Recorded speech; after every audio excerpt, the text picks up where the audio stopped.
بسم اللہ الرحمن الرحیم۔ امام حسین علیہ السلام کی شہادت کے بعد جب فوج یزید آل نبی کے خیام میں آئی، ان ظالموں نے نیزوں سے شہزادیوں کی چادریں اتارنا شروع کر دی۔ جو کام ہاتھوں سے ہو سکتا تھا وہ نیزوں سے لیا گیا۔ ان نیزوں کو کیا پتا کہ سر سے صرف چادریں اتارنی ہیں۔ جیسے ہی نیزے آگے بڑھتے اور شہزادیوں کے سروں پہ لگتے تو چادریں خون میں رنگین ہو جاتی۔ یہ شام غریبہ تھی، یہ مظلومیت حسین تھی۔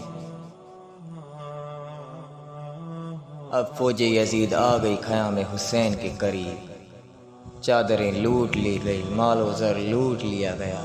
تب عمر سعد نے آواز دی، اے حسین کے اہل بیت، تم لوگ ہمارے قیدی ہو، باہر آؤ، ہم تم لوگوں کو اسیر کریں گے۔ جناب زینب نے جب یہ سنا تو آپ نے کہا، اے پسر سعد، ہم تیری نبی کی بیٹیاں ہیں، تو نے ہمارے بڑوں کو قتل کر دیا، اب ہم عورتوں اور بچوں پہ ظلم نہ کر، اور ہم اپنی مرضی سے باہر نہیں آئیں گی، کیونکہ جب ہم نے کوئی جرم ہی نہیں کیا تو ہم اسیر کیسے بنے۔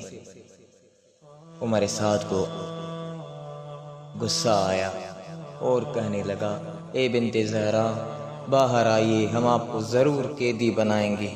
علی کی بیٹی نے کہا، نہیں، جب ہمارا کوئی جرم ہی نہیں ہے تو ہم اسیر کس بات کے، ہم اپنی مرضی سے باہر نہیں آئیں گی، ہمیں اکیلا چھوڑ دے۔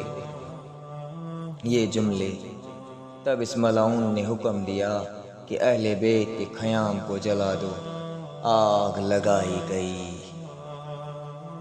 شہزادیاں ایک خیمے سے دوسرے میں، دوسرے سے تیسرے میں، آخرکار وہ خیام بچا جہاں علیل کربلا عالم غشی میں مبتلا تھے۔